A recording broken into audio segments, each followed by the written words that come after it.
പ്രതിപക്ഷ നേതാവ് രാഹുൽ ഗാന്ധിക്ക് ഡൽഹിയിൽ പുതിയ വസതി അനുവദിച്ചിരിക്കുകയാണ് ഹൗസിംഗ് കമ്മിറ്റി. സുനേരി ബാഗ് റോഡിലെ 5-ാം നമ്പർ ബംഗ്ലാവാണ് രാഹുലിന് വാഗ്ദാനം ചെയ്തത്. ഇത് അദ്ദേഹം ഏറ്റെടുത്തേക്കുമെന്ന് പാർട്ടി വൃത്തങ്ങളെ ഉദ്ധരിച്ച് ദേശീയ മാധ്യമങ്ങൾ റിപ്പോർട്ട് ചെയ്തിട്ടുണ്ട്.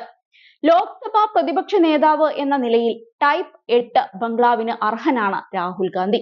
ക്യാബിനറ്റ് മന്ത്രിമാർ, സുപ്രീം കോടതി, ഹൈക്കോടതി ജഡ്ജിമാർ, കേന്ദ്രമന്ത്രിമാർ, സർക്കാരിലെ പ്രധാന സെക്രട്ടറിമാർ എന്നിവർക്കാണ് ടൈപ്പ് 8 ബംഗ്ലാവ് അനുവദിക്കുന്നത്.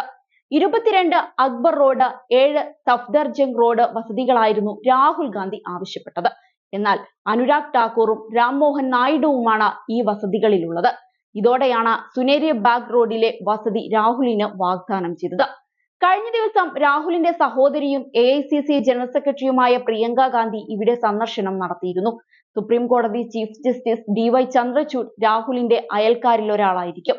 19 വർഷത്തോളം താമസിച്ചിരുന്ന തുഗ്ലക് ലെയ്നിലെ 12-ാം നമ്പർ വീട് അപകീർത്തി പരാമർശത്തിൽ ശിക്ഷ വിധിക്കപ്പെട്ടതോടെ രാഹുൽ ഒഴിഞ്ഞിരുന്നു. പിന്നീട് കുറ്റവിമുക്തനാക്കിയപ്പോൾ അദ്ദേഹത്തിന് അനുവദിച്ച വസതി ഏറ്റെടുക്കാതെ 10 ജൻപദിൽ അമ്മ സോണിയാഗാന്ധിക്കൊപ്പമാണ് താമസിച്ചു വരുന്നത്.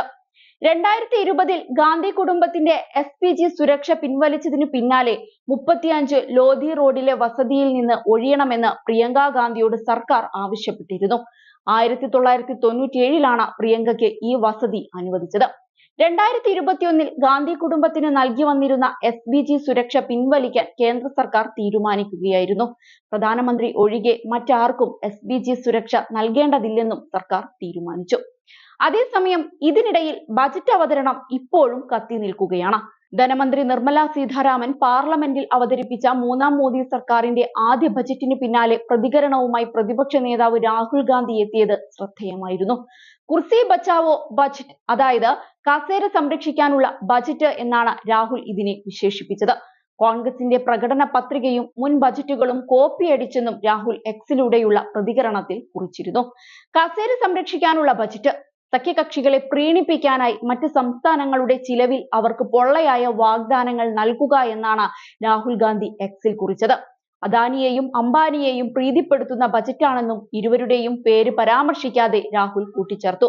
മറ്റു കോൺഗ്രസ് നേതാക്കളും കോൺഗ്രസ് പ്രകടന പത്രിക നിർമ്മല സീതാരാമൻ കോപ്പിയടിച്ചെന്ന് ആരോപിച്ചിരുന്നു.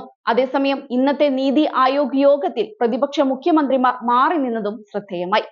NDA സഖ്യത്തിലെ മുഖ്യമന്ത്രിമാരെല്ലാം യോഗത്തിൽ പങ്കെടുത്തു. ബജറ്റിൽ അവഗണന എന്നാരോപിച്ച് ഇന്ത്യ സഖ്യത്തിലെ മുഖ്യമന്ത്രിമാർ യോഗം ബഹിഷ്കരിക്കുകയായിരുന്നു. യോഗത്തിന്റെ ഭാഗമാകില്ലെന്ന് ആദ്യം വ്യക്തമാക്കിയത് തമിഴ്നാട് മുഖ്യമന്ത്രി MK സ്റ്റാലിൻ ആയിരുന്നു. പിന്നാലെയായിരുന്നു മറ്റ് ഇന്ത്യ സഖ്യ മന്ത്രിമാർ നിലപാട് പറഞ്ഞത്. അതേസമയം യോഗത്തിൽ പങ്കെടുക്കാനുള്ള മമതയുടെ തീരുമാനത്തെ ശിവസേനയടക്കമുള്ളവർ വിമർശിക്കുകയും ചെയ്തിരുന്നു. എന്നാൽ മമത പങ്കെടുത്തു എന്നതും ശ്രദ്ധേയമായി.